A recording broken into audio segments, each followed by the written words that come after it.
ఇంత అరాచకమా? ఒక్కసారి ఆలోచన చేయండి మీరు.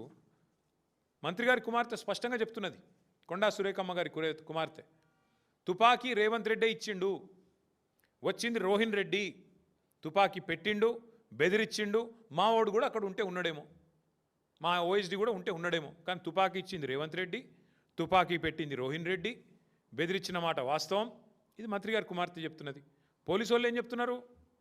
లేదు లేదు, బెదిరించింది వాస్తవమే, తుపాకీ వాస్తవమే, కానీ తుపాకీ ఇచ్చింది కొండామురళి, బెదిరించింది సుమంతు అని వాళ్ళు కూడా చెప్తున్నారు. కానీ బెదిరించింది అయితే పక్క కదా.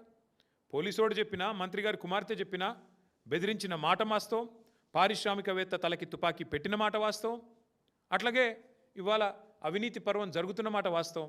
మరి ఇప్పటివరకు పోలీసులు ఏం చేస్తున్నట్టు? మంత్రి గారి కుమార్తె ఇంత తీవ్రమైన ఆరోపణలు చేస్తే టాస్క్ ఫోర్స్ పోలీసులు, మంత్రి గారు స్వయంగా నిందితుడిని కారులో వేసుకొని మీ కళ్ళ ముందు నుంచి పోతుంటే ఏం పీకుతుంది పోలీస్ యంత్రాంగం అని నేను అడుగుతున్నా. పెద్ద డైలాగులు కొట్టిండు కదా శివధర్ రెడ్డి రాగానే డీజీపీ, మాకు పింక్ బుక్ లేదు, రెడ్ బుక్ లేదు, కాకీ బుక్. ఎక్కడ పోయింది ఇప్పుడు నీ కాకీ బుక్? కాకెత్తుకపోయిందా? కాకీ బుక్ను కాకెత్తుకపోయిందా?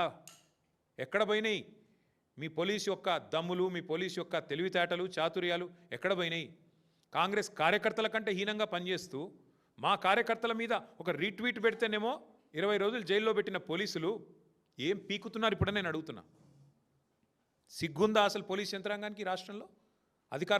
అధికారులు ఈ రకంగా తొత్తులుగా పనిచేస్తారా ముఖ్యమంత్రికి? శివధర్ రెడ్డి గారు మీకు కొంత నిజాయితీ గల అధికారాన్ని పేరుంది, ప్రూవ్ చేసుకోండి, చేతనైతే ప్రూవ్ చేసుకోండి. ఎస్, తుపాకీతో బెదిరించిన మాట వాస్తవం అని మంత్రి కుమార్తె చెప్తుంది, మీ పోలీస్ రిపోర్ట్ కూడా చెప్తుంది.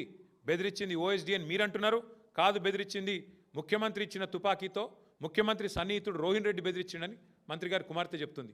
ఎస్, ఎంక్వైరీ చేయండి, ఎవరిని లోపలేస్తారా వేయండి, రోహిన్ రెడ్డిని వేస్తారా, సుమంత్ని వేస్తారా, ఎవరిని వేస్తారా వేయండి, పోలీసు యొక్క నిజాయితీని రుజువు చేసుకోండి.